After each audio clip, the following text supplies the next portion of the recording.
Teen girl refuses to sit near her uncle. Doctor checks her arm and freezes. The aroma of roast beef and garlic mashed potatoes filled the Henderson family dining room, but Maya Rodriguez Henderson couldn't smell anything past the knot of anxiety tightening in her chest. She stood in the doorway, backpack still slung over her shoulder from returning home from her friend's house, watching her family arrange themselves around the mahogany table that had been her grandmother's pride and joy. "Maya, honey, come sit down. Your Uncle Derek saved you a spot right next to him," her mother, Carmen, called out with that practiced smile she reserved for family gatherings. Carmen's dark hair was pulled back in a neat bun, her floral dress pressed to perfection, playing the role of the devoted wife and mother she'd crafted so carefully over the years. Maya's stomach lurched. Uncle Derek, her stepfather Richard's younger brother, was already seated at the table, his broad frame taking up more space than necessary. His sandy hair was combed back, and he wore that easy smile that had charmed everyone in the family since he'd moved to Phoenix 6 months ago after his divorce. His pale blue eyes found hers across the room, and she saw something flicker there, a reminder, a warning wrapped in false warmth. "Actually, I think I'll sit over here," Maya said, moving toward the empty chair between her 12-year-old half-brother Tommy and her grandmother Elena, who was visiting from Tucson for the weekend. "Don't be silly, Mija," Elena chimed in, her weathered hands adjusting the turquoise bracelet on her wrist. "Derek hardly gets to see you. You're always rushing off somewhere." Richard looked up from carving the roast, his graying temples catching the afternoon sunlight streaming through the picture window. "Come on, Maya. Derek's been looking forward to catching up with you. He was just telling me about this college prep program he thinks you'd be perfect for." The room fell into an expectant silence. Maya could feel everyone's eyes on her, her mother's slightly narrowed with that familiar hint of irritation, Tommy's confused and impatient because he wanted to start eating, Elena's warm but insistent, and Derek's steady gaze that made her skin crawl. "I'm not really hungry," Maya mumbled, clutching her backpack straps tighter. "Nonsense," Carmen said, her voice taking on that edge Maya knew too well. "You've been at Jessica's house all afternoon. You probably didn't eat anything. Sit down. Now." Maya's throat felt tight. She glanced toward the hallway, calculating how quickly she could make it to her room, but Derek was already standing up, pulling out the chair beside him with theatrical politeness. "Come on, kiddo," he said, using that nickname that used to make her smile when she was younger, before everything changed. "I promise I don't bite much." He added the last word with a chuckle that made the adults laugh, but Maya saw the way his knuckles whitened as he gripped the chair back. Left with no choice that wouldn't create a scene, Maya reluctantly approached the table. As she moved to sit down, Derek's hand briefly touched her lower back, just a moment, just long enough for no one else to notice, but long enough for Maya to feel that familiar spike of revulsion and fear. She jerked away slightly, almost stumbling, and Derek steadied her with his other hand on her arm. "Careful there," he said, his fingers pressing just a little too firmly against the bruise he'd left there 3 days ago. Maya bit back a gasp, her eyes watering from the sudden sharp pain. "You okay, honey?" Carmen asked, but she was already turning back to help Tommy serve himself, missing the moment entirely. "Fine," Maya whispered, finally sitting down and immediately scooting her chair as far from Derek as possible without being obvious about it. Derek settled back into his seat, close enough that she could smell his cologne, the same scent that now made her feel nauseous whenever she encountered it in stores or passing strangers on the street. "So, Maya," he began, cutting into his roast beef with deliberate precision, "your mom tells me you're thinking about applying to some out-of-state colleges. That's pretty ambitious for someone your age." Maya kept her eyes on her plate, mechanically moving food around with her fork. "Maybe." "I think it's wonderful," Elena interjected, her eyes bright with pride. "My granddaughter, the first in our family to go to a university. Your mother and I never had those opportunities." "Well, let's not get ahead of ourselves," Richard said, taking a sip of his beer. College is expensive, and Maya's grades, while good, aren't exactly scholarship material yet. Maya felt the familiar sting of her stepfather's casual dismissal, but it was nothing compared to the sensation of Derek's knee brushing against hers under the table. She pulled her legs away quickly, tucking them under her chair. "I think Maya's got more potential than she realizes," Derek said, his voice taking on that tone adults used when they wanted to sound encouraging. "Sometimes young people just need the right kind of guidance to help them reach their full potential." The way he emphasized certain words made Maya's skin crawl. She knew exactly what kind of guidance he was referring to, and it had nothing to do with academics. "Maybe we should talk about this later," Carmen suggested, clearly eager to change the subject. She'd always been uncomfortable with discussions about Maya's future, particularly anything that might take her far from home. "Derek, how's the job search going?" As Derek launched into a detailed account of his recent interviews, Maya tried to disappear into herself. She focused on the sounds outside, a lawnmower running somewhere in the neighborhood, kids playing in a nearby yard, normal Sunday afternoon sounds from a normal world where uncles didn't make their nieces afraid to be in the same room. She thought about Jessica's house, where she'd spent the afternoon. Jessica's family was loud and chaotic, with 3 kids and 2 dogs, but there was something comfortable about their dysfunction. Nobody watched her too closely or made her feel like she was walking on eggshells. Jessica's dad made dad jokes and her mom burned dinner half the time, but Maya never felt unsafe there.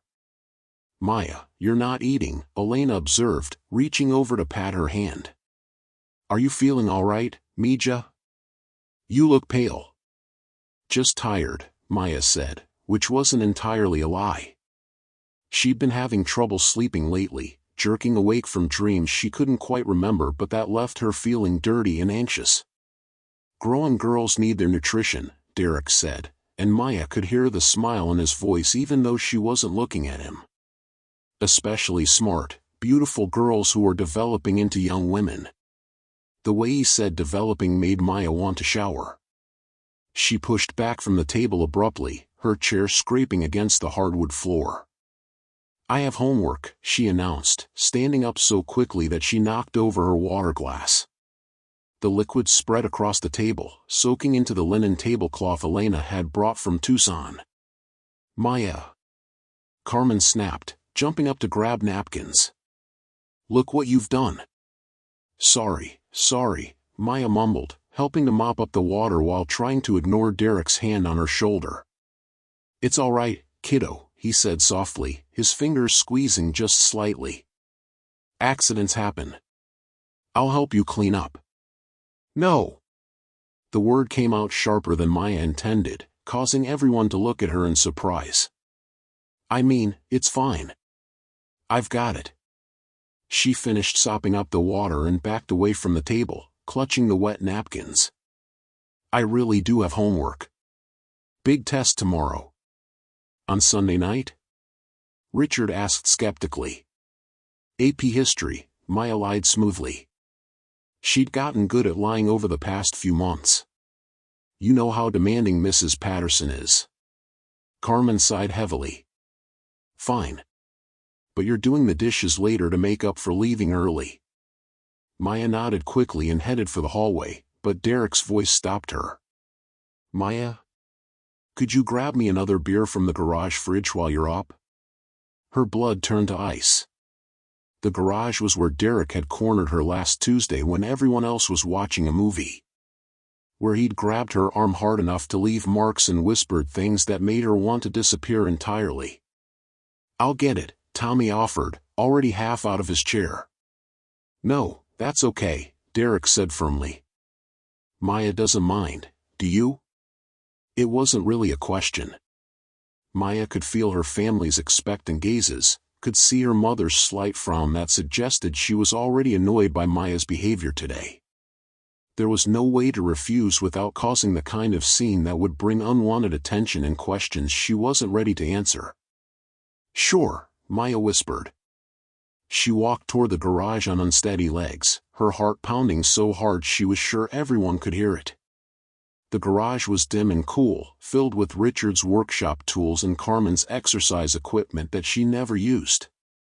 Maya moved quickly to the refrigerator in the corner, grabbing a beer and turning to leave. Derek was standing in the doorway. "You seem nervous today," he said conversationally, stepping into the garage and letting the door swing shut behind him. "Is everything okay?" Maya pressed herself against the refrigerator, the cold beer can sweating in her trembling hands. "Everything's fine." He moved closer, his footsteps deliberate on the concrete floor. "You know, Maya, I've been thinking about our little talks. About how special our relationship is." "We don't have a relationship," Maya said, her voice barely audible. Derek smiled, but it didn't reach his eyes. "Of course we do. You're my favorite niece. You know that."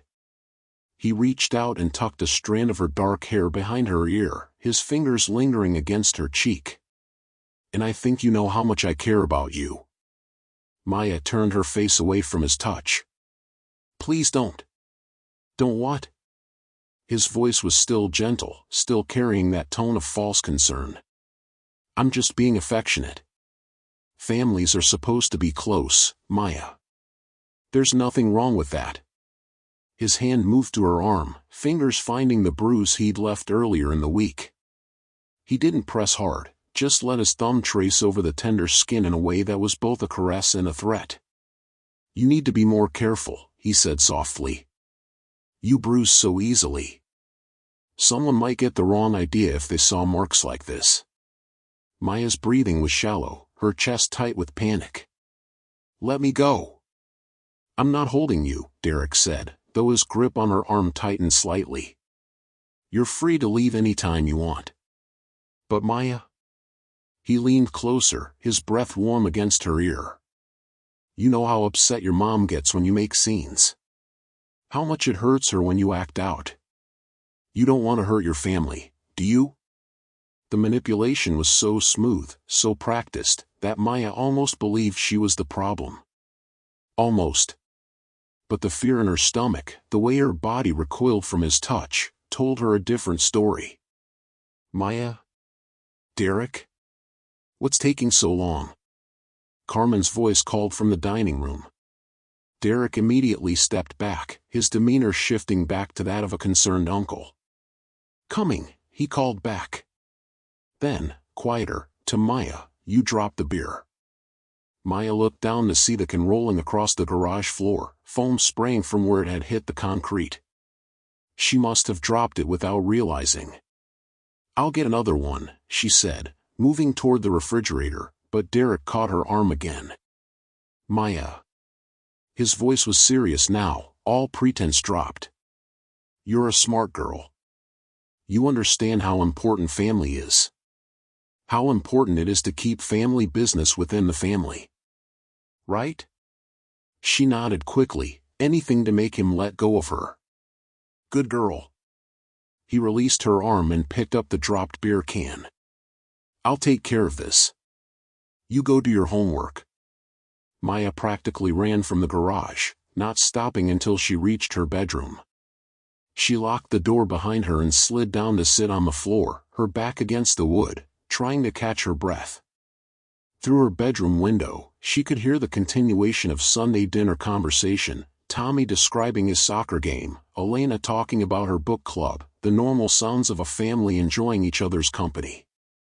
But Maya felt completely disconnected from it all, like she was watching her life happen to someone else. She pulled out her phone and scrolled through her contacts, stopping at Jessica's name. Jessica was her closest friend, the only person who'd noticed that Maya had been acting differently lately. But what could she say? How could she explain something she barely understood herself? Maya started typing a text message several times but deleted each attempt. "Hey Jess, my uncle touches me inappropriately and I don't know what to do." No, that sounded crazy. My family would never believe Derek could do anything wrong. True, but too pathetic. I think I need help but I don't know how to ask for it. Closer, but still not right. In the end, she put her phone aside and pulled her knees up to her chest. Tomorrow was Monday, which meant school, which meant 7 hours away from this house and the increasingly complicated web of silence and fear that her life had become. She just had to get through tonight. Then Tuesday. Then Wednesday. Taking it one day at a time was the only way she could manage anymore. Outside her door, she could hear Derek's laugh mixing with her family's voices, warm and genuine and completely normal. If she hadn't experienced his other side firsthand, she might have believed that version of him too. That was the most terrifying part, how easily he shifted between the caring uncle everyone else saw and the predator she knew him to be. Maya pressed her face against her knees and tried to remember what normal felt like, but it seemed like a lifetime ago. Monday morning arrived with the kind of crisp October air that made Phoenix almost bearable.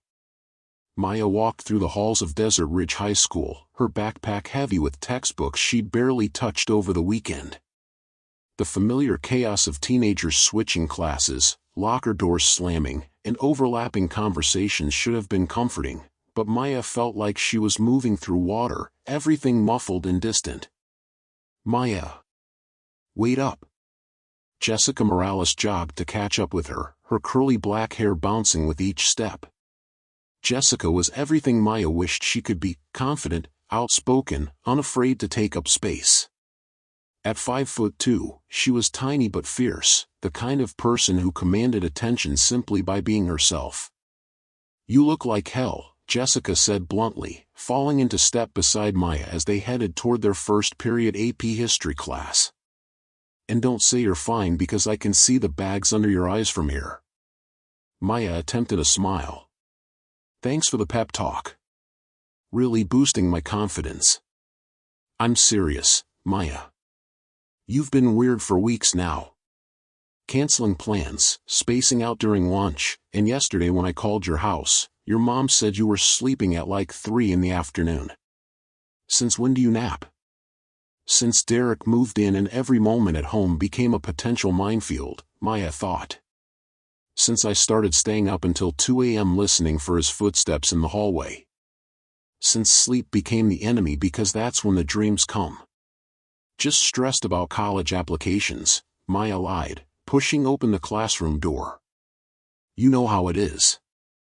Jessica gave her a look that said she wasn't buying it, but they were interrupted by Mrs. Patterson calling for attention. Margaret Patterson was in her 50s, with steel gray hair and the kind of sharp intelligence that could cut through teenage BS in seconds. She'd been teaching at Desert Ridge for over 20 years and had a reputation for being tough but fair. All right, people, pop quiz on last night's reading, Mrs. Patterson announced, causing the expected groans from students who hadn't done the assignment.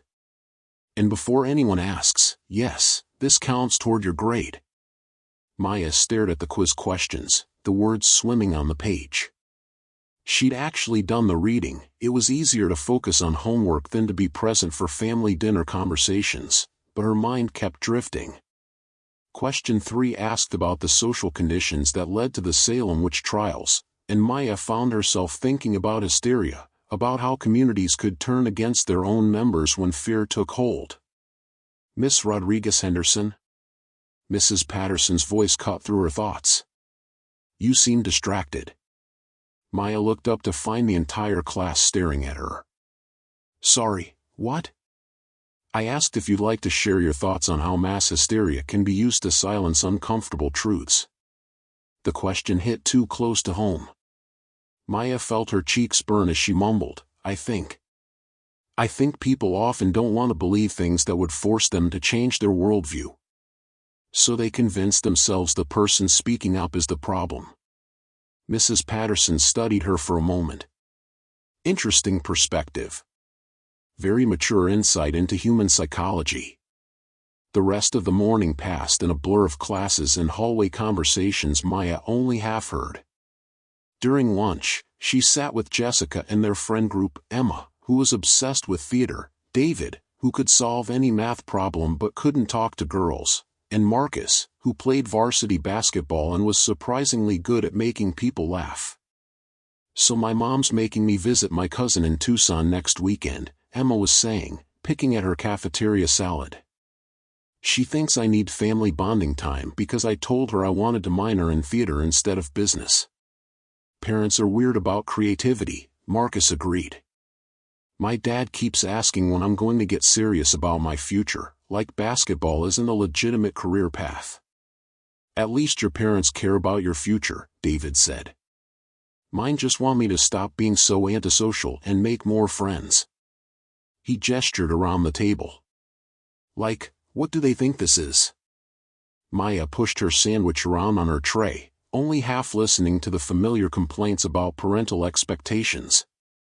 These problems seemed so normal, so manageable. She wondered what it would be like to have parents whose biggest worry was her choice of college major. Maya's been quiet today, Jessica observed, turning the group's attention to her. Everything okay? Yeah, just tired, Maya said automatically. You're always tired lately, Emma noted. Maybe you should see a doctor or something. Could be anemia. My aunt had that and she was exhausted all the time. I'm fine, Maya said, more sharply than intended. The concern in her friends' faces made her feel worse somehow. They were trying to help, but they had no idea how to help with something like this. Okay, Marcus said, holding up his hands in surrender. No need to bite our heads off. Maya immediately felt guilty. Sorry. It's been a rough week. Want to talk about it? David asked. He was shy around most people, but he'd always been a good listener with their group. Maya almost laughed. Want to talk about it? Where would she even start? How do you explain that your uncle makes you feel like your skin is crawling? That he's never actually done anything you could point to and say definitively was wrong, but that every interaction feels like a violation? That your family adores him and you're starting to think maybe you're crazy? It's nothing specific, Maya said finally. Just family stuff. Ugh, family stuff is the worst, Emma agreed. Like, you can choose your friends, but you're stuck with relatives forever. After lunch, Maya had study hall, which she usually spent in the library. But today, as she walked down the hallway, she heard her name being called over the intercom. Maya Rodriguez Henderson, please report to the nurse's office. Maya Rodriguez Henderson to the nurse's office. Maya's stomach dropped. She'd completely forgotten about the mandatory health screenings that were scheduled for juniors this week. Every year, the school brought in a team of medical professionals to do basic health checks, vision, hearing, blood pressure, and a general physical exam. It was required by state law, but students could opt out if they had a family doctor perform the same tests. Maya had meant to ask Carmen to schedule an appointment with their family doctor instead, but with everything else going on, it had slipped her mind. Now she was stuck with the school screening, which meant a stranger would be examining her, and she'd have to answer questions about her health and medical history. The nurse's office was in the administrative wing of the school, a small suite of rooms that smelled like antiseptic and contained the usual collection of cots, medical equipment, and health posters. Mrs. Chen, the school nurse, was organizing files at her desk when Maya arrived. Maya. Perfect timing, Mrs. Chen said with a warm smile. Dr. Martinez is here today doing the junior health screenings. She's just finishing up with another student, so you can wait right here. Maya took a seat on one of the plastic chairs, her leg bouncing nervously. Through the thin walls, she could hear muffled voices from the examination room, a man's voice she recognized as Jake Phillips from her chemistry class, and a woman's voice she didn't know. Okay, Jake, you're all set, the woman's voice said clearly. Make sure you're getting enough sleep, and try to cut back on the energy drinks. Your blood pressure is a little elevated for someone your age. Yes, ma'am, Jake replied, and Maya heard footsteps approaching the door. Jake emerged from the examination room looking slightly embarrassed, probably about the energy drink comment. He gave Maya a quick nod as he passed, and then Dr. Martinez appeared in the doorway. Dr. Sarah Martinez was younger than Maya had expected, probably in her early 30s, with kind brown eyes and shoulder-length black hair pulled back in a neat ponytail. She wore scrubs with a colorful pattern of cartoon stethoscopes and had an easy, professional demeanor that immediately put Maya more at ease. "Maya Rodriguez Henderson?" Dr. Martinez asked, checking her clipboard. "Yes, ma'am." "Great. I'm Dr. Martinez. Come on back and we'll get you taken care of." The examination room was small but clean, with a standard exam table, a desk with a computer, and the usual array of medical equipment. Dr. Martinez gestured for Maya to take a seat on the exam table while she washed her hands at the small sink. "So, Maya, this is just a routine screening," Dr. Martinez explained as she dried her hands. "We'll check your vision, hearing, blood pressure, height, and weight. I'll also do a quick physical exam, check your reflexes, listen to your heart and lungs, that sort of thing. Do you have any questions before we start?" Maya shook her head. "Any current health concerns or medications I should know about?" "No." Dr. Martinez made notes on her clipboard. "Okay, let's start with the basics. Can you step on the scale for me?" The next few minutes were routine: height, weight, vision test, hearing test. Maya's anxiety began to ease slightly. This was just like any doctor's visit. Normal medical stuff. Nothing to worry about. "Your blood pressure is a little high," Dr. Martinez noted, removing the cuff from Maya's arm. "That's not unusual for teenagers, especially when they're nervous about medical exams. Are you feeling anxious today?" "A little," Maya admitted. "That's totally normal. Okay, now I'm going to do a quick physical exam. I'll need you to remove your hoodie so I can listen to your heart and lungs. You can leave your t-shirt on." Maya hesitated. She'd worn the hoodie specifically to cover the bruises on her arms, fading now but still visible. But Dr. Martinez was waiting, and Maya couldn't think of a reasonable excuse to refuse. Reluctantly, Maya pulled off her hoodie. The bruises on her upper arms were yellowing now, turning that sickly green-brown color that meant they were healing. She'd gotten good at positioning her arms to hide them, but in the bright fluorescent light of the examination room, they were clearly visible. Dr. Martinez's expression didn't change as she approached with her stethoscope, but Maya caught the way her eyes lingered on Maya's arms. "Deep breath in," Dr. Martinez instructed, placing the stethoscope on Maya's back. "And out." "Good." Again. They went through the standard listening routine: heart, lungs, everything normal. But when Dr. Martinez moved to check Maya's reflexes, she gently took hold of Maya's arm to position it properly, and Maya couldn't suppress a slight wince when the doctor's fingers brushed against one of the tender spots. Dr. Martinez paused, her hands still on Maya's arm. "Does this hurt?" "No," Maya said quickly. "I mean, just a little. I bruise easily." Dr. Martinez's brown eyes met Maya's, and there was something there, a sharpness, a professional concern that made Maya's stomach clench with new anxiety. "Can you tell me how you got these bruises, Maya?" The question hung in the air between them. Maya felt her mouth go dry. This was it, the moment she'd been dreading without even realizing she was dreading it. Someone had noticed. Someone was asking questions. I fell off my bike," Maya said, the lie tumbling out automatically. "Last week. I'm kind of clumsy." Dr. Martinez nodded slowly, but her expression remained serious. "These bruises are in an interesting pattern. Can you show me exactly how you fell?" Maya's heart was pounding now. She gestured vaguely. "I just, lost my balance. Fell sideways." Dr. Martinez was still examining Maya's arms, and Maya could see her taking mental notes. "Maya, I'm going to ask you some questions, and I want you to know that anything you tell me is confidential. I'm only asking because I care about your safety and well-being." "Okay," Maya whispered. "Has anyone at home or school ever hurt you intentionally?"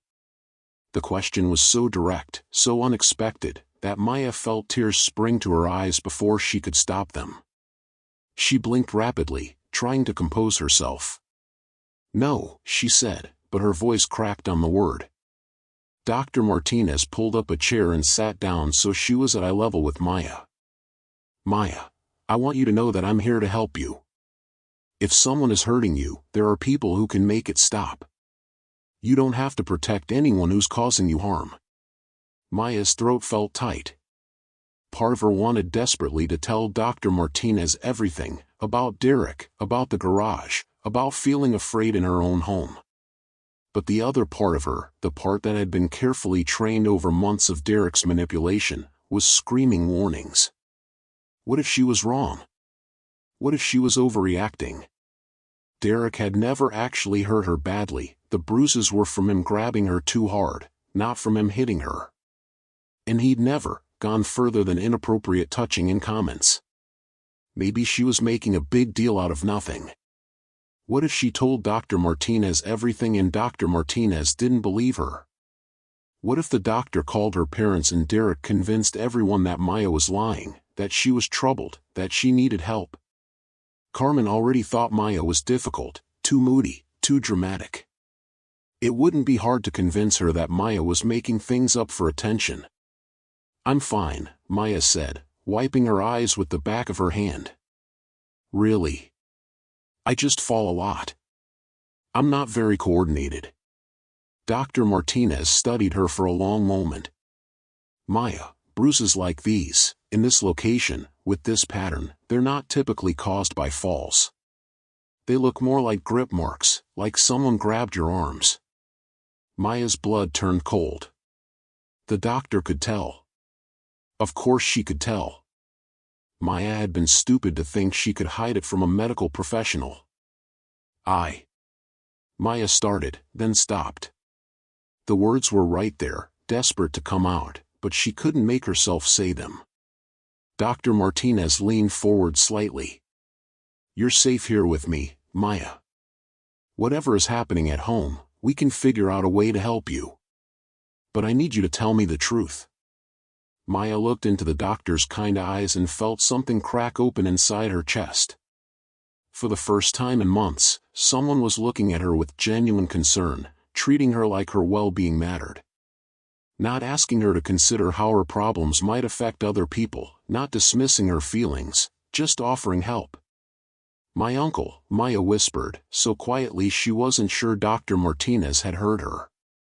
"Your uncle?" Dr. Martinez prompted gently. Maya nodded, tears streaming down her face now. He grabs me sometimes. And he says things. Touches me in ways that make me feel." She couldn't finish the sentence. Dr. Martinez's expression hardened, but her voice remained gentle. "How long has this been going on?" "Since he moved in with us. About 6 months ago." Maya was crying harder now, all the fear and shame she'd been holding inside pouring out. "He says it's normal family affection, but it doesn't feel normal. It feels wrong." "It is wrong," Dr. Martinez said firmly. "What your uncle is doing is absolutely wrong, and it's not your fault." Those words, "it's not your fault," hit Maya like a physical blow. She hadn't realized how much she needed to hear them until they were spoken out loud. "But my family loves him," Maya said through her tears. "He's so good to my little brother, and my mom thinks he's wonderful. They'll never believe me." "Maya, listen to me." Dr. Martinez's voice was steady and sure. "What you're describing is sexual abuse. It doesn't matter if your family likes your uncle. It doesn't matter if he's nice to other people. What matters is that he's hurting you, and that needs to stop." The word abuse hung in the air like a thunderclap. Maya had never used that word to describe what was happening to her. She'd thought of it as uncomfortable, inappropriate, wrong, but hearing it labeled clearly made something shift in her understanding. "What happens now?" Maya asked, panic rising in her voice. "You have to tell my parents, don't you?" Dr. Martinez nodded. I'm required by law to report suspected abuse to Child Protective Services. They'll investigate and make sure you're safe. No, Maya said, jumping up from the exam table. You can't. My family will hate me. They'll think I'm lying, trying to cause trouble. Derek will deny everything, and they'll believe him because he's an adult and I'm just a kid who's been acting out lately. Maya, sit down. Please. Dr. Martinez's voice was calm but firm. I understand you're scared. This is scary. But you've been living with this fear for 6 months, and it's not going to get better on its own. Your uncle's behavior is escalating, that's what abusers do. It starts with inappropriate comments and touching, and it gets worse over time. Maya felt like she was going to throw up. Worse how? Dr. Martinez met her eyes directly. Maya, men who do what your uncle is doing, they don't usually stop at touching. The bruises on your arms tell me he's becoming more aggressive, more comfortable using physical force. I'm worried about what might happen if this continues. The implications of Dr. Martinez's words settled over Maya like a cold blanket. She thought about Derek's increasingly bold behavior, the way he'd cornered her in the garage, the way his accidental touches were becoming more frequent and more deliberate. I can't go home, Maya said suddenly. If you report this, if CPS gets involved, Derek will know I told. He'll be angry, and I'll still have to live in the same house with him until they figure out what to do. Dr. Martinez was quiet for a moment, clearly thinking. There are emergency placement options if we determine you're in immediate danger. Foster care, group homes, sometimes placement with other family members. Foster care? Maya's voice rose. You want to put me in foster care? I want to keep you safe, Dr. Martinez said simply. Maya, I know this is overwhelming. I know it feels like your world is falling apart. But you did the right thing by telling me.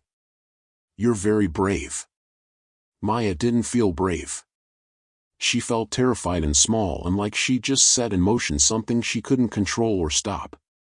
What if I made it up? Maya asked desperately. What if I was wrong about what he was doing? What if it really was just normal family stuff and I'm just too sensitive? Dr. Martinez shook her head. Maya, listen to me. Normal family members don't leave bruises on teenage girls. Normal uncles don't corner their nieces and make them uncomfortable. Normal family affection doesn't make you afraid to be in the same room with someone. Your instincts are telling you something important, and you need to trust them. Maya wiped her nose with a tissue Dr. Martinez handed her. So what happens now? Now, I make the call to CPS. They'll send a social worker to interview you, probably today or tomorrow. They'll also interview your family members and your uncle. In the meantime, I want to discuss some safety planning with you. Safety planning? Ways to keep yourself safe while you're still living at home, assuming that's where you'll be tonight. Avoiding being alone with your uncle, having a plan for if he tries to corner you again, knowing who you can call if you feel unsafe. Maya nodded, though she felt like she was floating outside her body, watching this conversation happen to someone else. Dr. Martinez pulled out her phone. I need to make this call now, Maya. Are you okay to wait here while I do that? Do I have a choice? About the call? No. That's happening regardless. But you can choose to be part of the solution, to help us figure out how to keep you safe, or you can try to run from it. Running won't make it go away. Maya slumped back on the exam table. Okay. Make the call. As Dr. Martinez stepped into the hallway to make the report, Maya stared at the health posters on the wall, information about eating disorders, depression, substance abuse. All problems that seemed manageable compared to what she was facing. Her phone buzzed with a text message from Jessica. Where are you? You missed English class.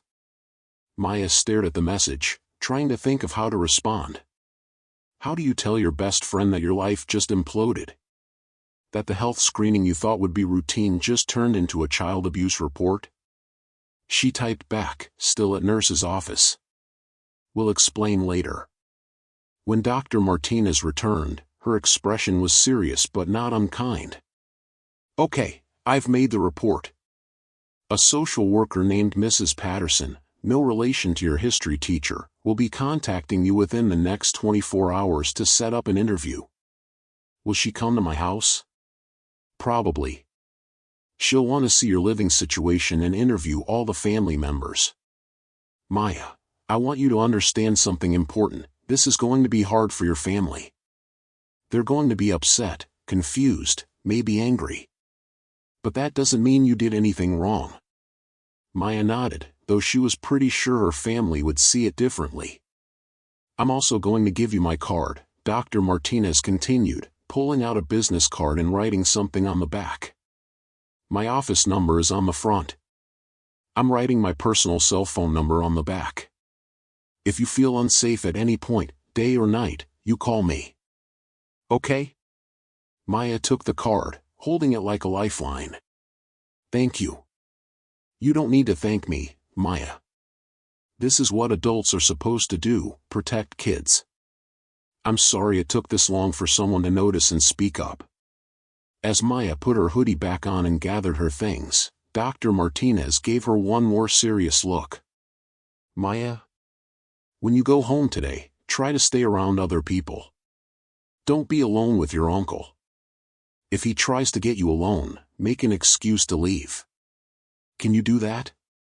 Maya nodded, though she was already dreading the evening ahead. How was she supposed to act normal at dinner? How was she supposed to sit at the same table as Derek and pretend everything was fine when she knew that by tomorrow, a social worker would be interviewing everyone in her family about whether her uncle was abusing her? And Maya? You did the right thing. Remember that, especially when things get difficult over the next few days. Maya left the nurse's office feeling like she was walking through a dream. The hallways looked the same, the students looked the same, but everything felt different. She'd crossed some invisible line, and there was no going back. Maya made it through the rest of the school day in haze. She sat through calculus without solving a single problem, picked at her lunch without tasting it, and avoided Jessica's increasingly concerned looks across their shared classes.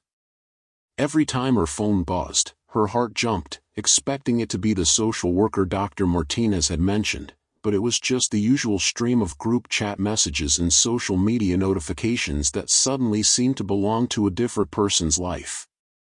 The bus ride home felt like traveling toward an execution.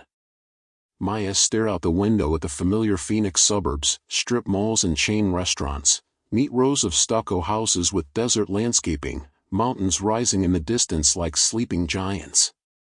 Everything looked normal, peaceful even, but Maya felt like she was carrying a bomb that could detonate at any moment. When the bus pulled up to her stop, Maya considered staying on, riding to the end of the line and walking back when she was sure Derek would be at work. But that would only delay the inevitable, and besides, Dr. Martinez had said to stay around other people. Tommy would be home from middle school by now, and Carmen usually got back from her job at the insurance office around 4:30. Safety in numbers. The Rodriguez-Henderson house was a single-story ranch style in a development built in the 1990s, with a red tile roof and a front yard that Carmen kept meticulously maintained despite the Arizona heat. Maya's key stuck in the front door lock like it always did, requiring that particular twist and jiggle she'd perfected over the years. Maya? That you? Tommy's voice called from the living room. Yeah, Maya called back, dropping her backpack by the door and trying to sound normal. Tommy was sprawled on the couch playing video games, his dark hair sticking up at odd angles and his school uniform already rumpled. At 12, he was all elbows and knees, growing too fast for his body to keep up. He'd inherited Carmen's easy smile and Richard's stubborn streak, creating a kid who was generally happy but impossible to argue with once he'd made up his mind about something. Mom's working late tonight, Tommy said without looking away from his game. Some big client meeting or whatever. Richard's picking up Chinese food on his way home. Maya felt a mix of relief and anxiety. Carmen working late meant fewer people around to witness whatever was about to happen, but it also meant less protection if Derek came home before Richard did. "Where's Derek?" Maya asked, trying to sound casual. "Job interview in Scottsdale. He said he'd probably be gone most of the afternoon." Tommy paused his game and looked at her. "You okay? You look weird." "Thanks for the compliment. I'm serious. You've been acting strange lately. Mom thinks you're on drugs." Maya's stomach dropped. "What?" "Relax, I told her you're just being a typical moody teenager. But she's been asking Richard if they should search your room or make you take a drug test or something." "Great," Maya muttered. The last thing she needed was her parents thinking she was using drugs on top of everything else. "Are you?" Tommy asked.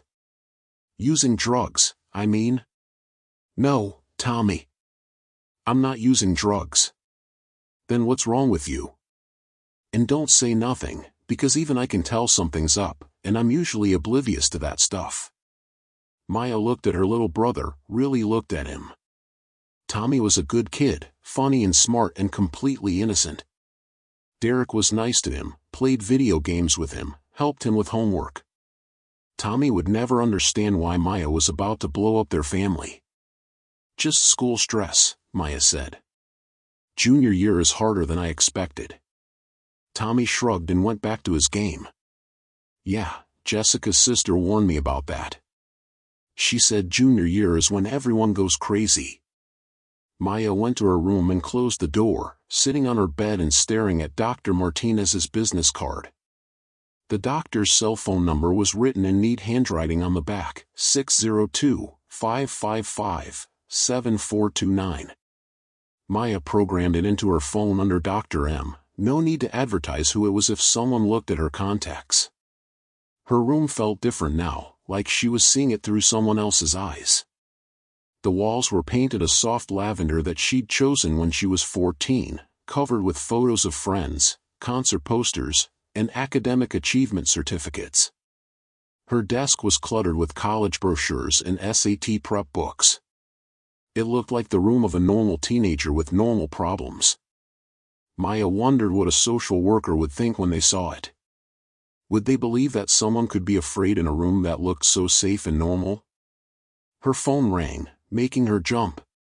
The caller ID showed a number she didn't recognize with a 602 area code. "Hello?" Maya answered cautiously. "Is this Maya Rodriguez Henderson?"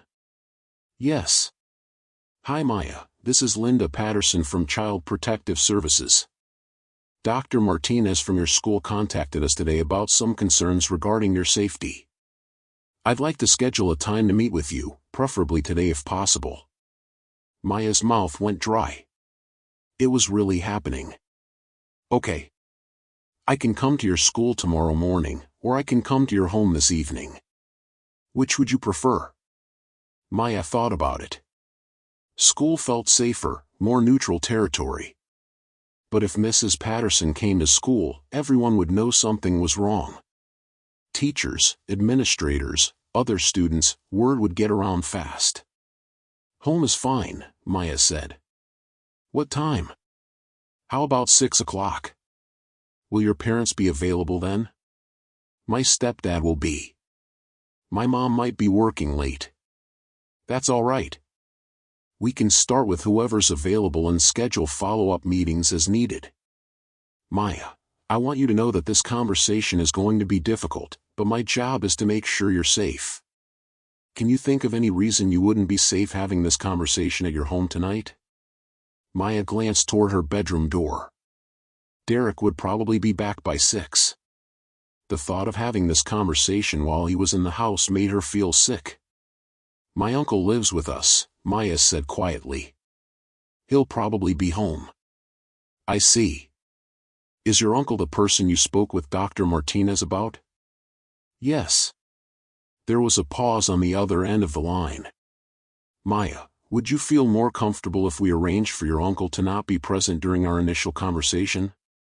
How would that work? I could speak with your stepfather ahead of time and ask him to arrange for your uncle to be elsewhere during our meeting.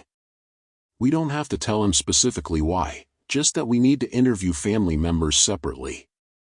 Maya felt a surge of relief. Yes, please. That would be better. Okay. I'll need your stepfather's contact information. Maya gave Mrs. Patterson Richard's cell phone number, her heart pounding as she realized that in a few hours, Richard was going to get a call from Child Protective Services asking him to make Derek leave the house so they could investigate allegations of abuse. There would be no going back after that. Maya? Are you still there? Yes, sorry. Is there anything else you need to tell me before tonight? Anything that would affect your immediate safety? Maya thought about Dr. Martinez's advice to avoid being alone with Derek. Just, if he's here when you call my stepdad, Derek might figure out what's happening. He's not stupid. I understand. I'll be as discreet as possible when I call your stepfather, but Maya, you need to know that your uncle is going to find out about these allegations eventually. That's unavoidable. I know. If you feel unsafe at any point before I arrive, you call 911. Don't hesitate. Your safety is the most important thing here. After Maya hung up, she sat in the silence of her room and tried to imagine how the next few hours would unfold. Richard getting a mysterious call asking him to send Derek away for the evening. Derek's confusion and growing suspicion. Carmen coming home to find a social worker in their living room asking questions about whether her brother-in-law was abusing her daughter. Maya pulled out her laptop and started working on homework, desperate for something normal to focus on. She had an essay due in English about the theme of hidden truth in the crucible, which felt grimly appropriate given her current situation. But every time she tried to write about John Proctor's moral dilemma, her mind wandered to her own impossible choice between speaking up and keeping the peace.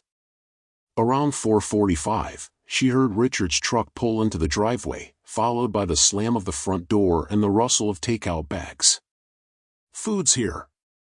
Richard called. Tommy, pause that game and come help set the table. Maya stayed in her room, knowing she should go help but unable to face the pretense of normal family dinner preparations. Her phone buzzed with a text from Carmen, working until 7. Save me some lo mein. At exactly 5:15, Maya heard Richard's phone ring in the kitchen. Hello? This is Richard. A pause. I'm sorry, who is this? Maya crept to her bedroom door and pressed her ear against it, trying to hear the conversation. Child Protective Services? Richard's voice had gone sharp with alarm.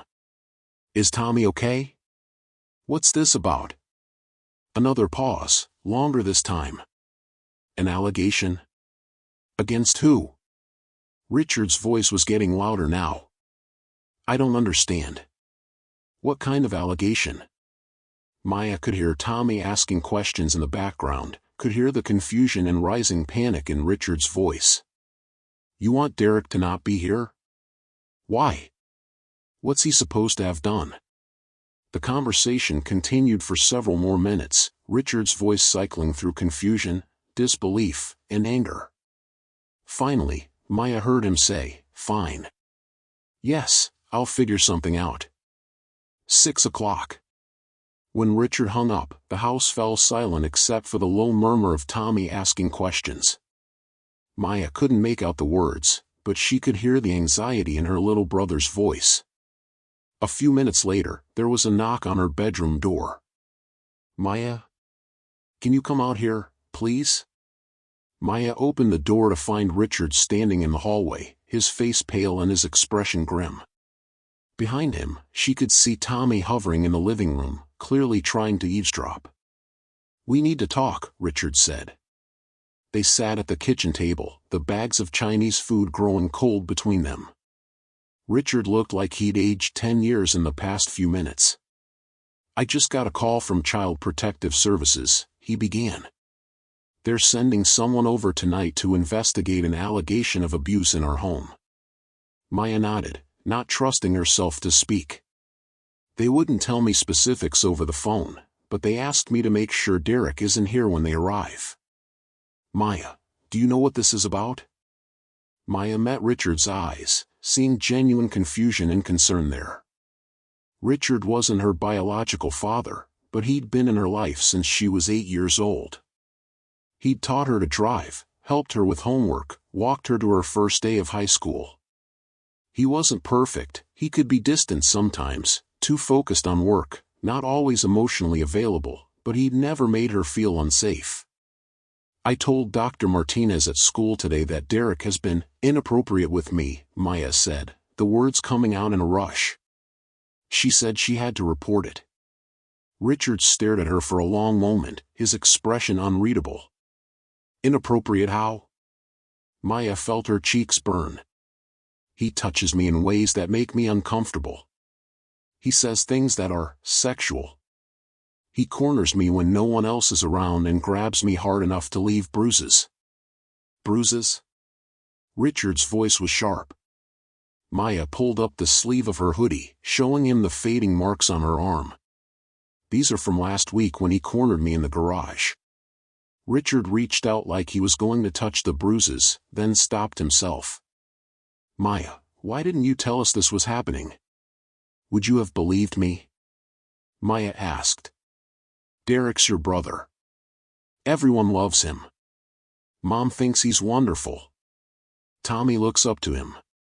Who's going to believe that he's been? She couldn't finish the sentence.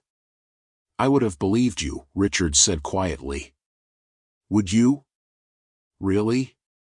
Or would you have thought I was being dramatic, or misunderstanding his intentions, or making it up for attention? Richard was quiet for a moment. I don't know, he admitted. I hope I would have believed you. But Derek's my little brother. I've known him his whole life. The idea that he would hurt you. He trailed off, shaking his head. That's exactly why I didn't say anything, Maya said. Because even now, even seeing the bruises, part of you doesn't want to believe it. Tommy appeared in the kitchen doorway. Is everything okay? You guys look really serious. Richard glanced at Maya, then back at Tommy. We're just talking about some grown-up stuff, buddy.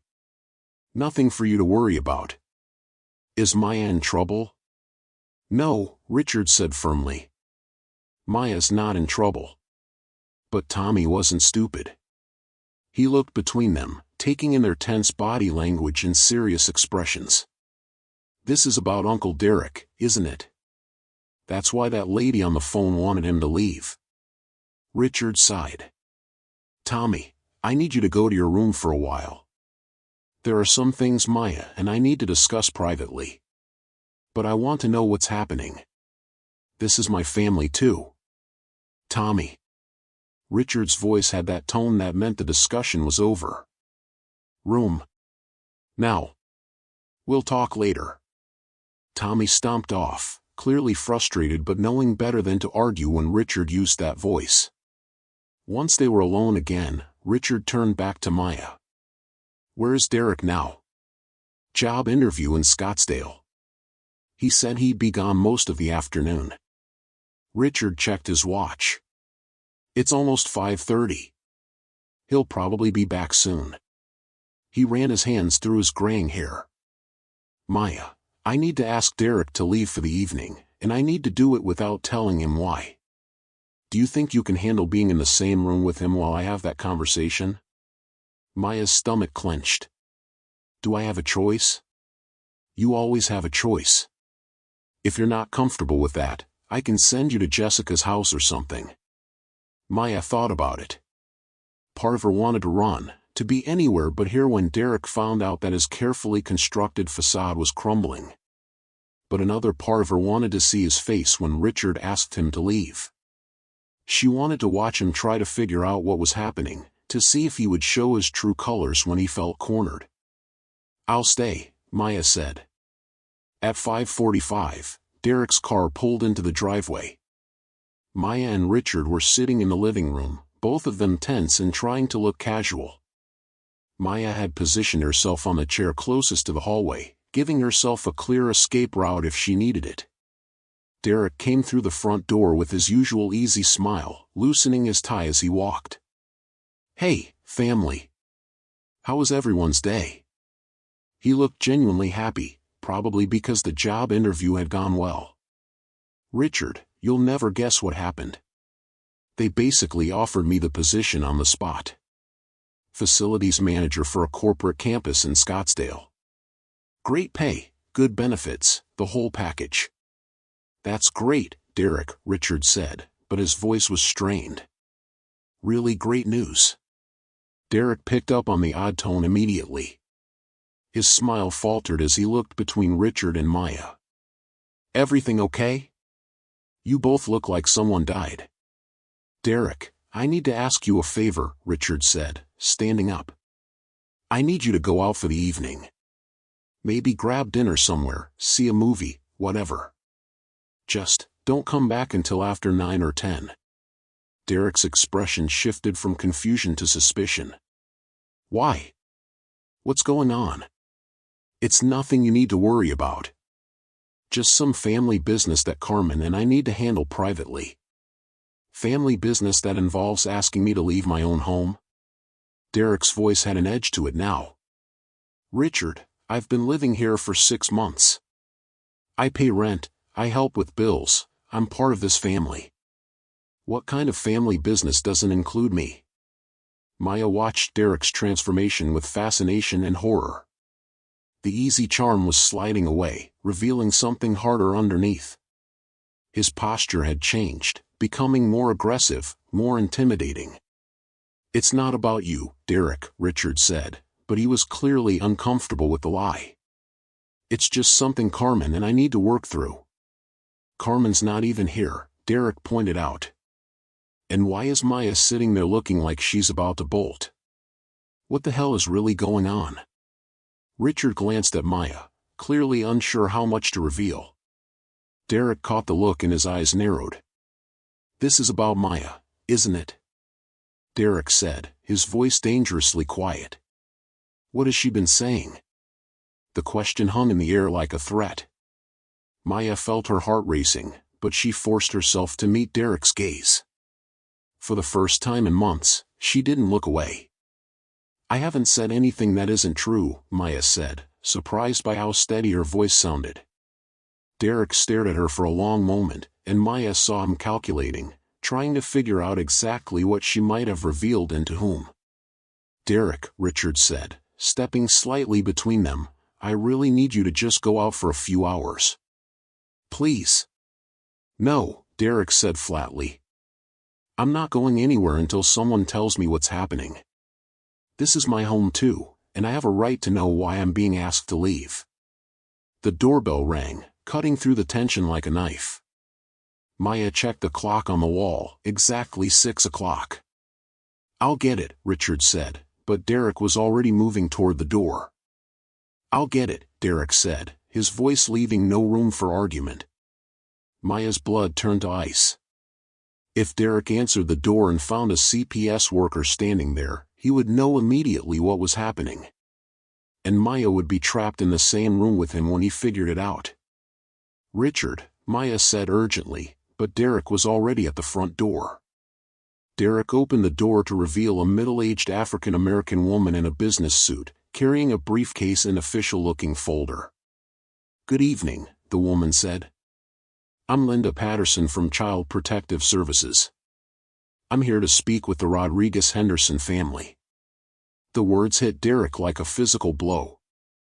Maya watched his face cycle through shock, disbelief, and then a cold, calculating anger that made her blood run cold. Derek stepped back from the door, his movements careful and controlled. "Of course you are," he said quietly. "Please, come in." Mrs. Patterson entered the house, her professional demeanor immediately assessing the situation. She was probably in her 50s, with kind but sharp eyes and the bearing of someone who had seen every kind of family crisis imaginable. "Mr. Henderson?" she asked, looking at Richard. Yes. Richard Henderson. This is Derek Henderson, my brother. And this is my stepdaughter, Maya. Mrs. Patterson's gaze lingered on Derek for a moment before turning to Maya. Maya, it's good to meet you in person.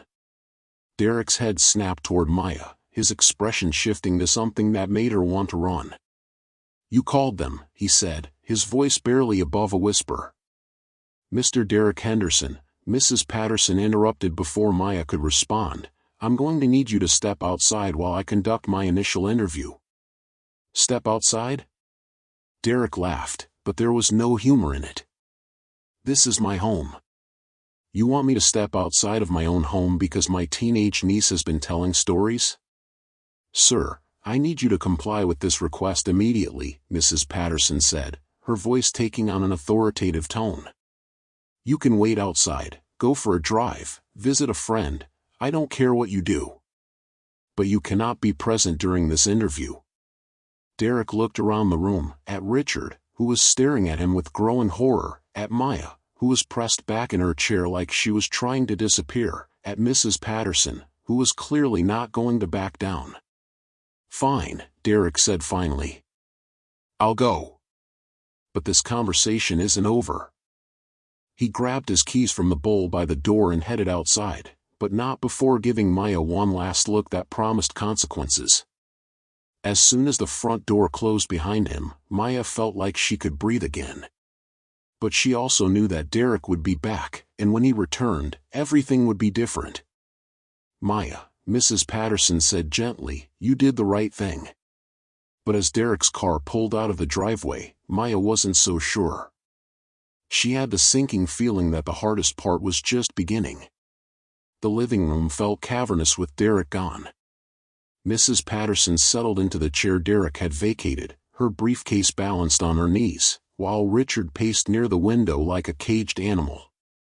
Maya remained curled in her chair, watching Richard's growing agitation with a mixture of guilt and fear.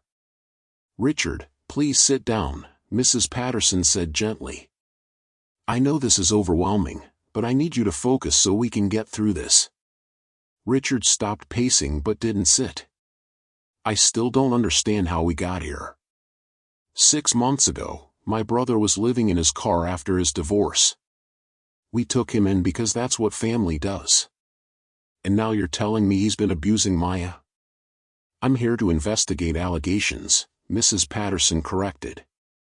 Maya spoke with a doctor today who was concerned enough to file a report. Now I need to gather information from everyone involved. But Derek wouldn't, he's good with kids. He coaches Little League back in Denver. He helps Tommy with his homework. He brought Maya flowers on her birthday. Richard's voice was pleading, like he could convince Mrs. Patterson that she'd made a mistake. Maya felt a familiar stab of doubt. Derek had brought her flowers, yellow roses, her favorite. He'd remembered that she preferred them to the typical red ones, had seemed genuinely pleased when she smiled and thanked him. That was the confusing thing about Derek, he wasn't a monster all the time. Sometimes he really did seem like the caring uncle everyone thought he was. Mr. Henderson, Mrs. Patterson said, predators are often charming, helpful people who are well-liked by their communities. That's how they gain access to victims and maintain the trust that allows the abuse to continue. But Maya's been acting out for months, Richard continued, his voice getting louder. Moody, secretive, avoiding family activities. Carmen and I thought it was typical teenage behavior, maybe some depression or anxiety. We never thought. He trailed off, looking at Maya with an expression she couldn't read. What your family interpreted as acting out was likely Maya's way of trying to protect herself, Mrs. Patterson explained. Victims of abuse often become withdrawn, avoid family gatherings, seem moody or defiant. It's a survival mechanism.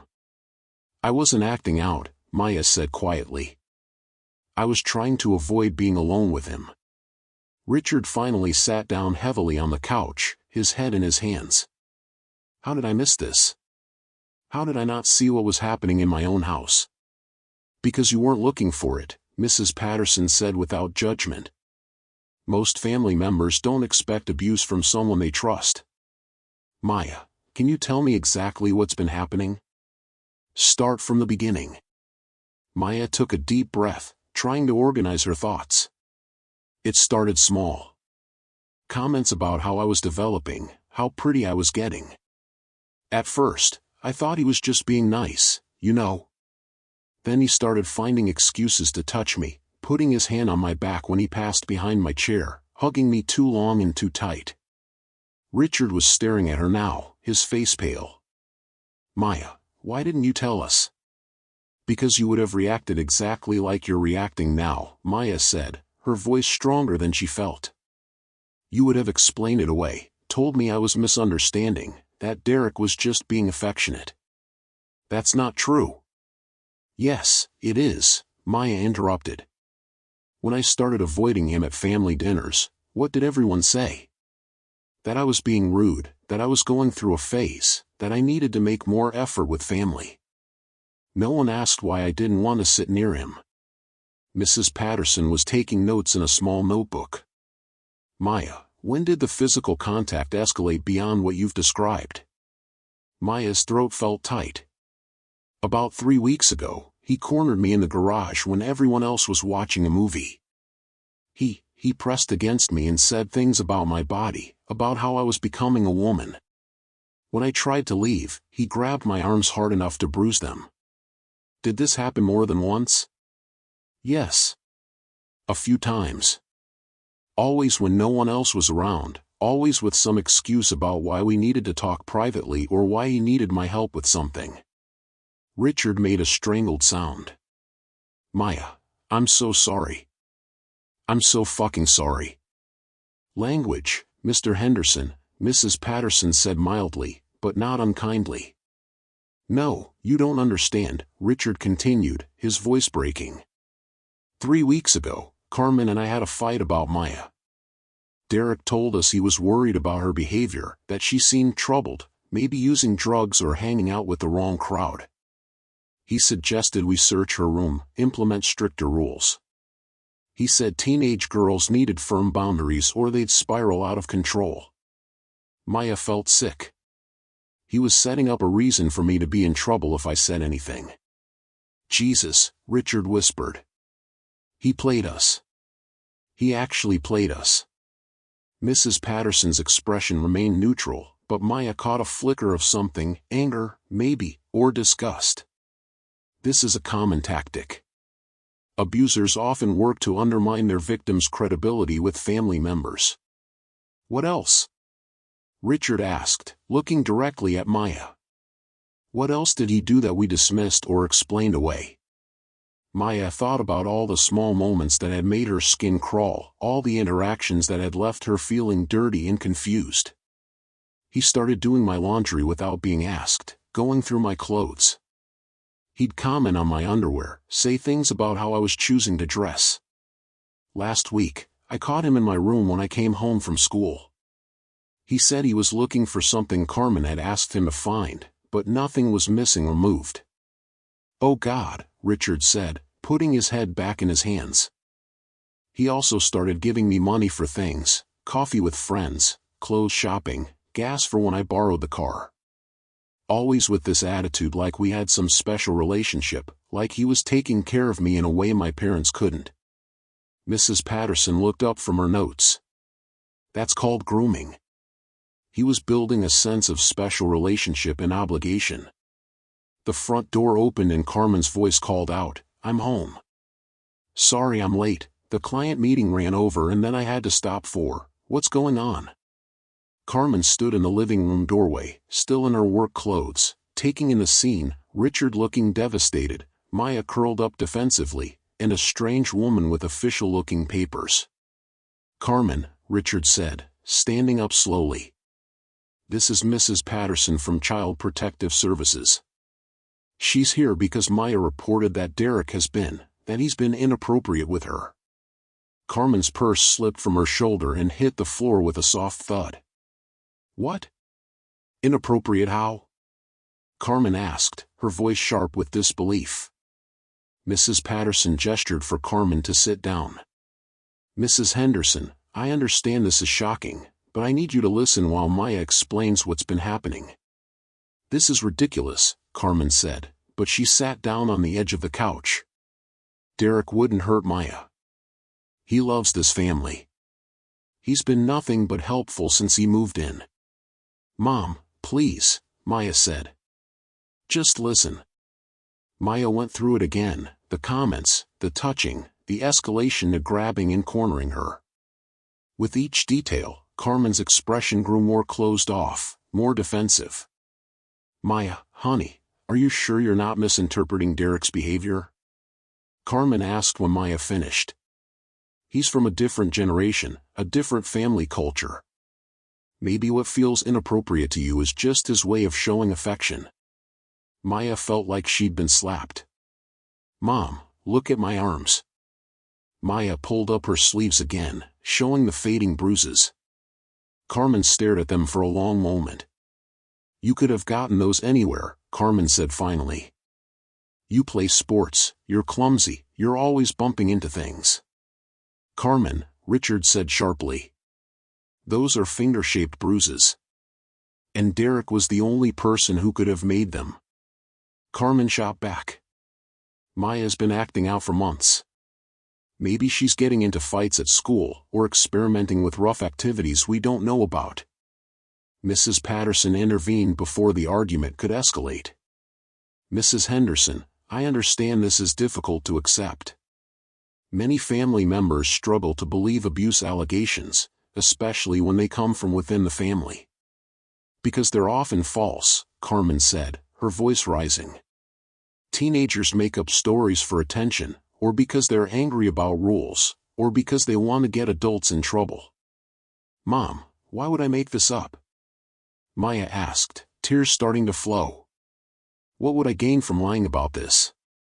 I don't know, Maya. You tell me.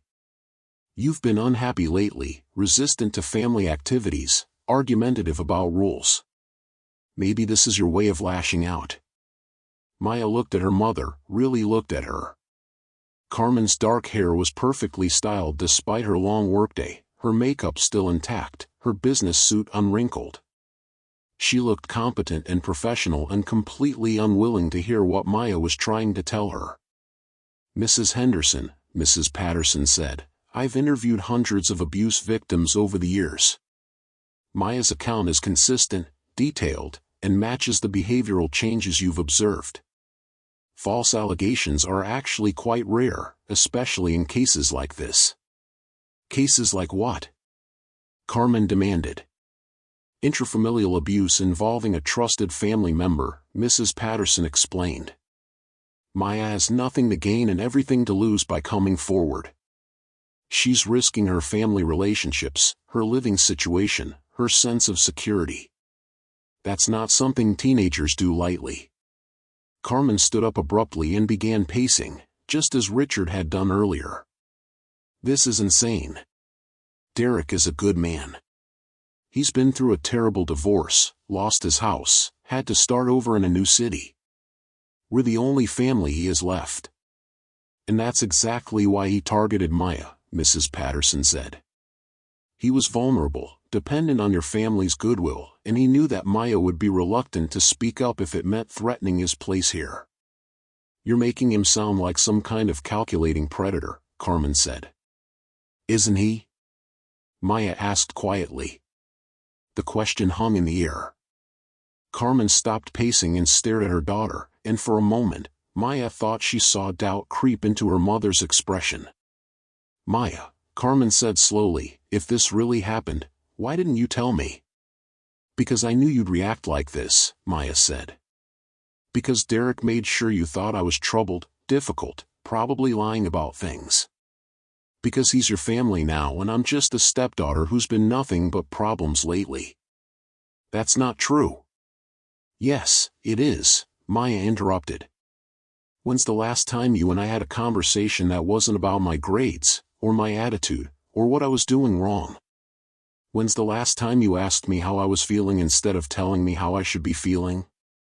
Carmen's face crumpled. Maya, that's not fair. None of this is fair, Maya shot back. It's not fair that Derek moved into our house and made me afraid to be in my own home. It's not fair that I had to choose between protecting myself and protecting this family.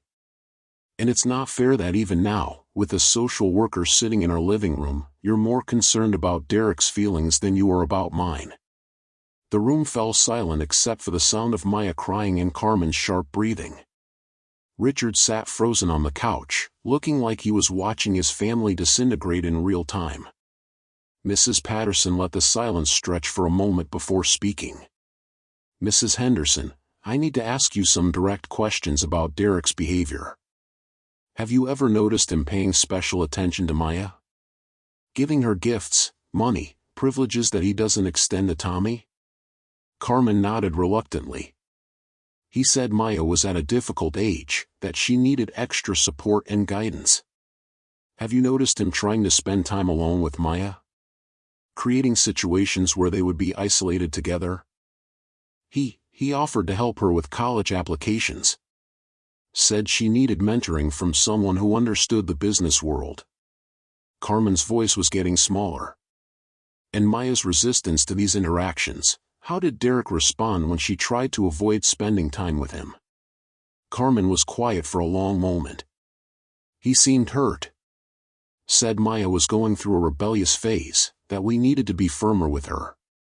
"Mrs. Henderson, in your professional experience, what would you call someone who systematically isolates a vulnerable person, undermines their credibility with authority figures, and uses their position of trust to engage in inappropriate physical contact?"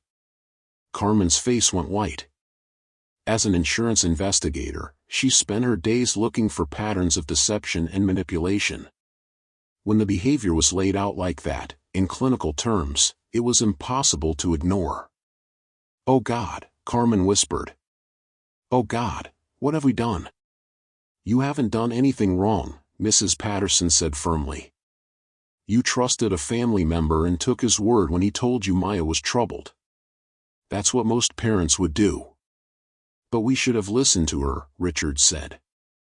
"We should have asked more questions, paid closer attention." "Yes," Mrs. Patterson agreed. "You should have. But the important thing now is what happens next." Maya wiped her eyes and looked at her parents, both of them staring at her with expressions of horror and guilt and something that might have been the beginning of belief.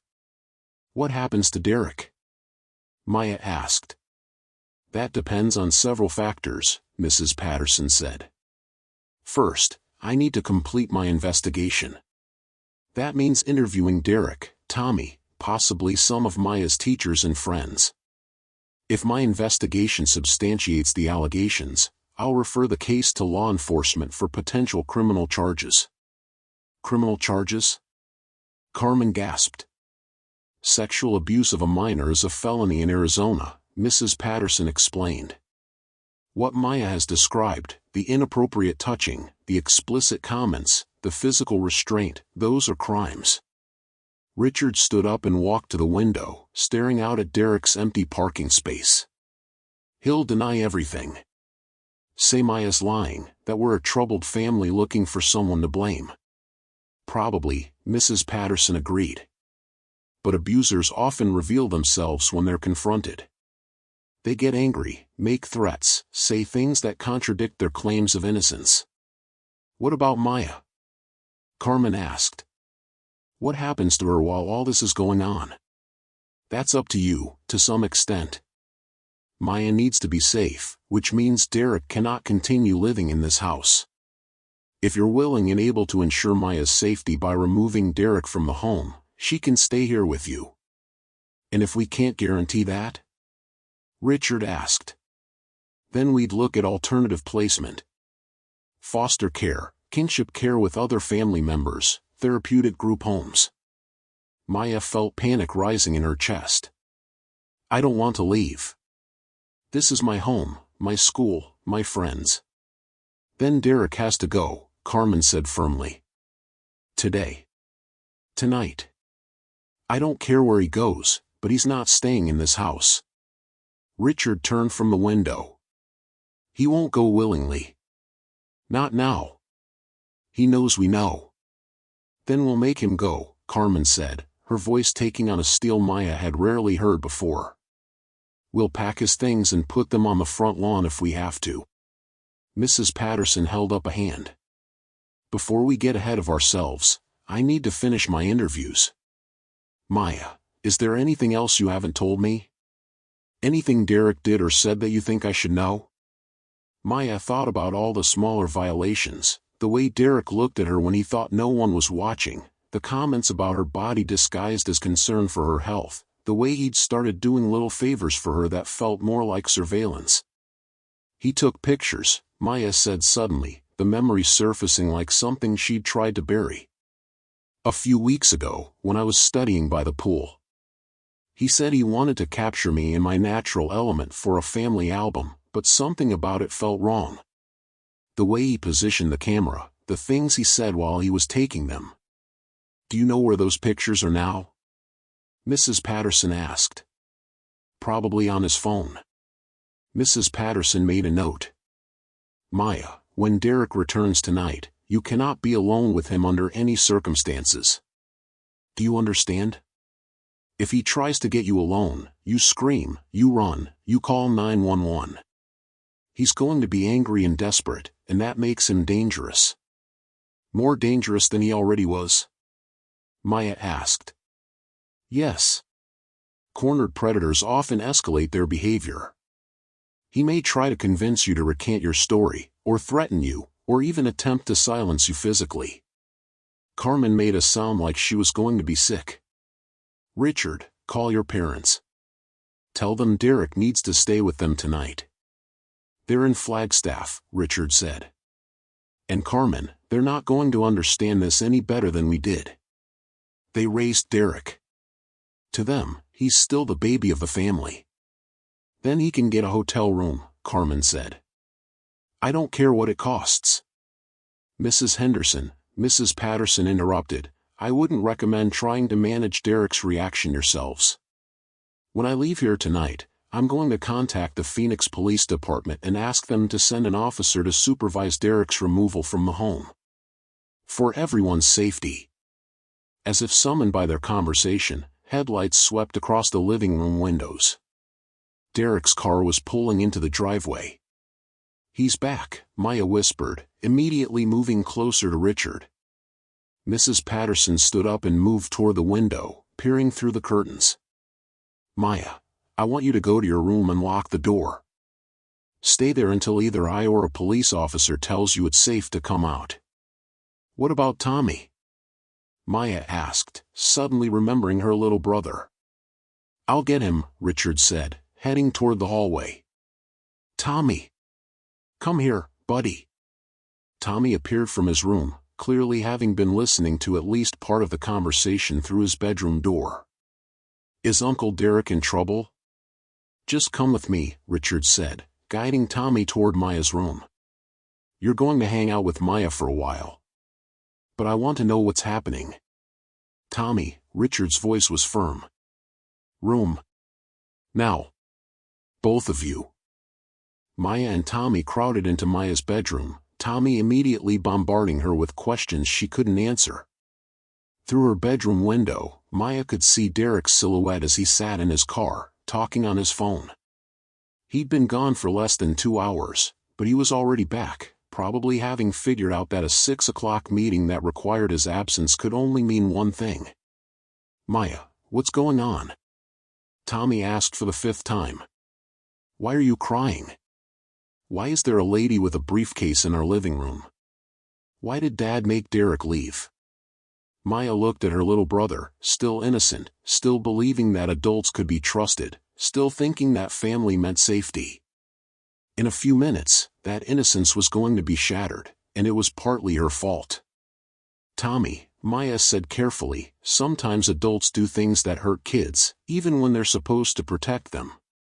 Did someone hurt you?" Maya nodded, unable to speak. "Who?" Before Maya could answer, they heard Derek's car door slam, followed by his footsteps on the front walkway. Then his voice, loud and angry, carrying through the house. "What the hell is this about, Richard? Some social worker shows up asking questions, and suddenly I'm not welcome in my own home? Maya grabbed Tommy and pulled him away from the bedroom door, both of them huddling on her bed as Derek's voice grew louder. "This is about Maya, isn't it? What has that little bitch been saying?" The word hit Maya like a physical blow. She'd never heard Derek use language like that before, but now that his mask was slipping, she was seeing who he really was underneath. "Derek, calm down," Richard's voice, trying to maintain control. "Don't tell me to calm down. I've been living here for 6 months, contributing to this household, being a father figure to your kids, and this is how you repay me? By believing whatever lies that manipulative little..." "Derek, stop." Carmen's voice, sharp and angry. "Don't talk about my daughter that way." "Your daughter? Your precious daughter who's been nothing but trouble since I moved in. Carmen, wake up. Maya is playing you. She's been trying to drive a wedge between me and this family since day one. Why would she do that?" Mrs. Patterson's voice, calm and professional. "Because she's a teenage girl with daddy issues and an overactive imagination. Because she doesn't like having rules and boundaries. Because she's jealous of the attention I pay to Tommy." Maya felt Tommy stiffen beside her. Even at 12, he could hear the ugly tone in Derek's voice, could sense that something was very wrong. "Derek," Richard said, "just pack your things and go. We can sort this out later, but right now, you need to leave." "I'm not going anywhere until someone explains what I'm being accused of." "You're being accused of sexually abusing my stepdaughter," Richard said, his voice deadly quiet. The house fell silent. Then Derek laughed, a sound so cold and bitter that it made Maya's skin crawl. "Sexual abuse? Is that what she's calling it? Carmen, your daughter has been flirting with me for months. Following me around, wearing skimpy clothes, trying to get my attention. I've been nothing but appropriate with her, but apparently, she's decided to twist normal family interactions into some kind of sick fantasy."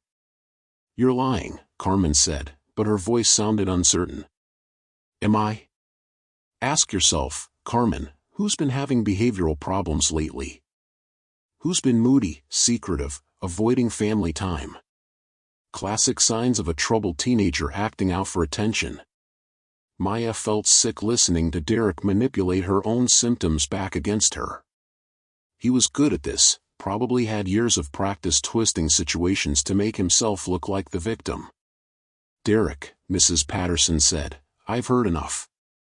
Mr. and Mrs. Henderson have asked you to leave, and I'm strongly advising you to comply with that request. And if I don't, then I'll call the police to remove you." Another long silence. Then footsteps in the hallway, coming toward the bedrooms. Maya grabbed Tommy and pulled him into her closet, both of them crammed behind her hanging clothes. Derek's voice was right outside her bedroom door now. "Maya? Maya, sweetheart, open the door. Let's talk about this like adults." His tone was gentle again, back to the false sweetness he'd used for months. But Maya could hear the underlying threat, the barely controlled anger. "Maya, I know you're scared, honey. But you don't have to be. We can work this out. All you have to do is tell these people that you made a mistake, that you misunderstood what was happening between us." Tommy was staring at Maya with wide eyes, beginning to understand that his beloved uncle was not who he thought he was. "Maya?" Derek's voice was getting harder now. "Don't make this more difficult than it has to be. You know what happens to girls who make up stories about family members. Nobody believes them. They get sent away, put in foster care with strangers who don't care about them." The doorknob rattled. Derek was trying to get in. "Maya, open this door right now." "Derek." Richard's voice, sharp with alarm. "Get away from that door." Footsteps running down the hallway. Voices raised in argument. Then Derek's voice, louder than before, filled with rage. "This is what you're choosing? You're going to destroy this family over the fantasies of a disturbed teenager? Derek, you need to leave. Now." Carmen's voice, stronger now. Fine. Fine, I'll go. But Carmen, when Maya's story falls apart, when the truth comes out about what kind of person she really is, don't come crying to me. I tried to help her, tried to be a positive influence in her life, and this is how she repays me. More footsteps. The sound of doors slamming. Voices in the living room, too muted to make out clearly. Maya and Tommy stayed hidden in the closet until they heard Mrs. Patterson calling their names. Maya? Tommy? It's safe to come out now. They emerged from the closet to find Mrs. Patterson, Richard, and Carmen standing in Maya's bedroom doorway. Carmen's eyes were red and swollen, and Richard looked like he'd aged another 10 years. Where's Derek? Maya asked. Gone, Richard said. Packing his things. Mrs. Patterson called the police, and they're sending an officer to supervise while he removes his belongings. Then what? Then he finds somewhere else to live, Carmen said firmly. And we figure out how to move forward as a family. Tommy had been quiet through this exchange, but now he spoke up. Maya, is it true? Did Uncle Derek hurt you? Maya knelt down so she was at Tommy's eye level. Yes, Tommy. He did. But he was so nice to me. He helped me with my homework and played video games with me. I know, Maya said. That's what made it so confusing. Derek is good at pretending to be someone he's not. Tommy's face crumpled. I liked him. I thought he was the coolest. That's not your fault, Maya said, pulling her little brother into a hug. None of this is your fault. As Maya held Tommy, she looked over his head at her parents and Mrs. Patterson. For the first time in months, she felt like she could breathe. The secret was out. Derek was leaving. Her family finally knew the truth. It wasn't going to be easy. There would be investigations, possibly trials, definitely therapy, and difficult conversations. But for the first time since Derek had moved into their house, Maya felt safe in her own home. Outside, she could hear Derek loading his car, his movements angry and aggressive. Soon he would be gone, and Maya could begin the long process of healing from what he'd done to her.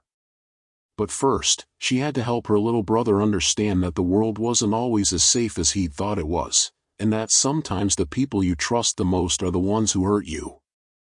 It was a hard lesson for a 12-year-old to learn, but Maya was determined to help him through it. They were family, and despite everything that had happened, that still meant something.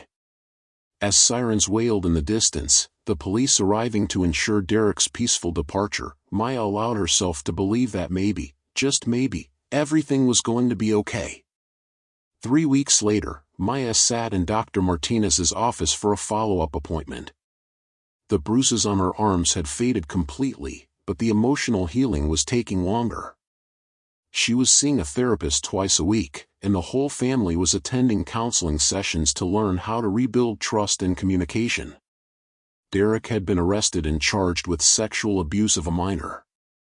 His trial was still months away, but Mrs. Patterson's investigation had substantiated Maya's allegations, and Derek's own behavior during the confrontation had only strengthened the case against him. How are you feeling? Dr. Martinez asked, reviewing Maya's file. Better, Maya said honestly. Scared sometimes, but better. That's normal. Recovery from trauma isn't linear, you'll have good days and bad days. Maya nodded. Dr. Martinez? Thank you. For believing me, for making the call. I don't know if I ever would have found the courage to speak up on my own. Dr. Martinez smiled. Maya, you had already found the courage. You just needed someone to see what you were trying to tell them.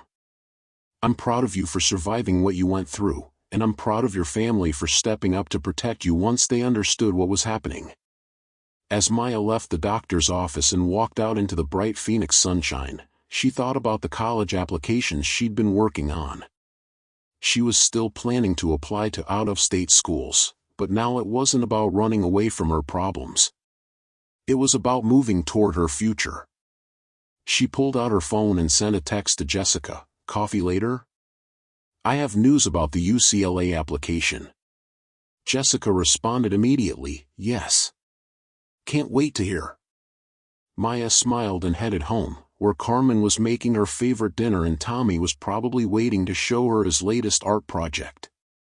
It wasn't perfect, they were all still learning how to be a family again, but it was real, and it was safe, and for the first time in months, that felt like enough. The house on Desert Willow Lane looked the same from the outside, but everything inside had changed. And as Maya walked up the front path, she realized that sometimes the most important changes are the ones you can't see from the street. What did you think of Maya's courageous journey? Stories like this remind us how important it is to listen when someone finds the strength to speak their truth, even when it's difficult to hear. If this story resonated with you, or if you know someone who might need to hear Maya's message of hope and survival, please hit that like button and share this video. Your support helps us continue bringing these important stories to light. Don't forget to subscribe and ring the notification bell so you never miss our latest content. We have more powerful stories coming that explore the strength of the human spirit in the face of adversity. Drop a comment below and let us know your thoughts. Have you ever had to find the courage to speak up about something difficult? What would you say to someone like Maya who's struggling to find their voice? Your comments create a community of support for others who might be going through similar situations. Thank you for watching, and remember, your voice matters, your story matters, and you are never alone.